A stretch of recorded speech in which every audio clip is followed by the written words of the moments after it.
Well, not far away I found a combat button. So I thought I was digging another one.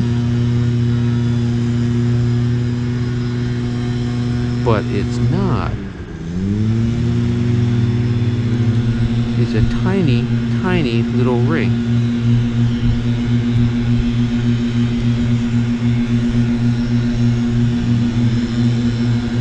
I don't think it's gold.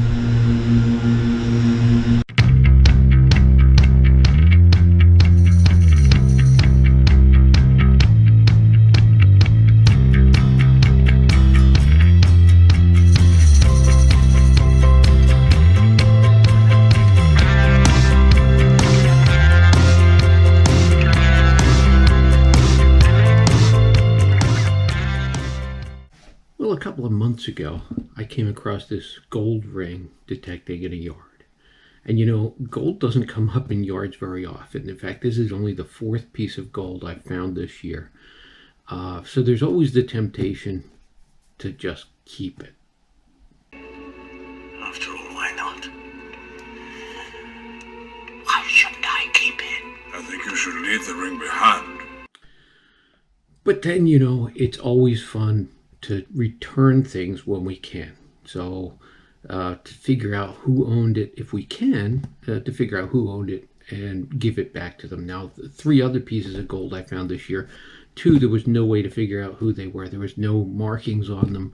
It was a class ring from 1973, and it took me 24 hours to track down the owner and another 24 hours to get it back to him. He was thrilled. And it's just such a thrill to be able to return something to somebody who lost it so long ago. That ring had been lost for 50 years almost. So what an awesome thing. So with this ring, when I dug it out of the ground, I could see on it, it has the number 17 and the initials GS. Now, 3 things crossed my mind right away. 1, maybe those are someone's initials and the number 17 means something, like when they were born or when they got married or something like that.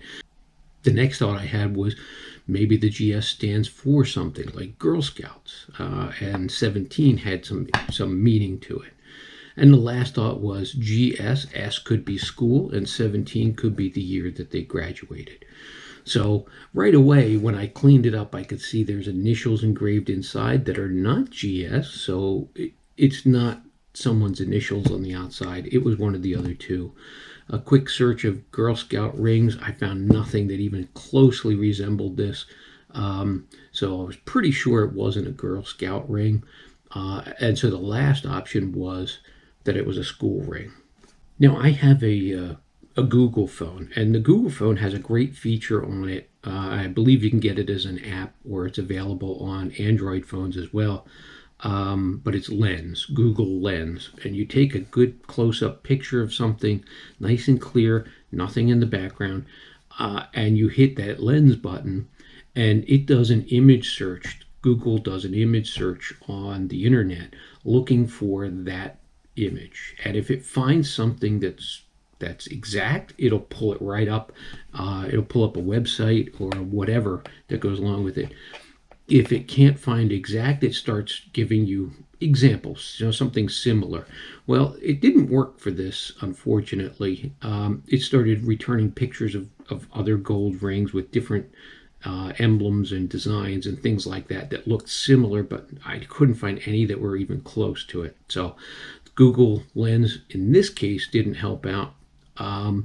But I did a Google search of, I forget the exact wording I did, but high schools, and I put in a general area that with the letter G. So it popped up right away with only one that was GS, and that was a Quaker boarding school founded in the 1870s. It's still operating today, and it's called the George School. It's north of Philadelphia in Bucks County, Pennsylvania. It's been there since the 1870s, and I reached out to the Alumni Association and asked if they could confirm that there was a graduate in 1917 with the initials that were on the inside. the house that I detected was on the State Historic Register, which means that all of the owners are on file in the record. So the current homeowner did a search through the previous owners, and it turns out the initial owner of the house, the wife's maiden name matched this ring. And they bought the house, her and her husband bought the house in 1929. And then the school also identified that she graduated from the George School in 1917 along with her husband. So they both graduated from the George School. So sometime she lost this ring in the yard after 1929, and she passed away in 1977. Now, the owner of the ring the house is right through those trees up there. And she passed away in 1877. And now she's buried right down here in this old cemetery from the 1800s, early 1900s, all the way up through the current time. But there's some old graves in here. So she didn't travel very far from where she lived to where she's buried today. So what an honor to be able to return the ring to the family. Stay tuned. Well, my intention was to get the return of the ring on video. But when I went over to the house for the ring return, it turned out she was throwing a party. There were neighbors there. There was the grandson of the original owner and his wife and his childhood best friend who still lived in the neighborhood.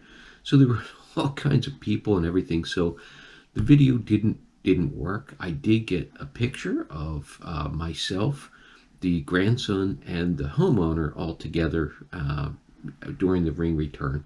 But he was thrilled to get it back, and they sat around all night telling stories of growing up in the neighborhood, and it turns out what a small world. So the homeowner who invited me over originally is a friend of my wife's through church, and the grandson's best friend growing up lives down the street from the house, and I know him through scouting. So it's just a small world. It's amazing. But what a great event it was to be able to return the ring. And afterwards, we did put a little story in the local newspaper, and of course put something on the Nextdoor app. Now, if you haven't seen my video on how I get all my permissions, there's a link in the box below, so check that out. But doing these good deeds, you never let it go unnoticed. You got to share it, spread the good news of the hobby, and let other people know what you do, and good things happen. So I've got a permission lined up in a couple of days. Actually, tomorrow I'll be there, and it should be an awesome permission. And it all came about because of returning the ring. So, you know, $120 worth of scrap gold versus what an awesome adventure, tracking down and returning the ring to the rightful owner, or the family of the owner. And one last thing, if you haven't seen any of my adventures, or if you haven't subscribed, go ahead and click that button down below. And while I'm thinking of it, if you're going to be at Dig Stock down in North Carolina in March, come look for me. You can't miss me. I wear the bright orange shirt. If you ask, I have channel stickers.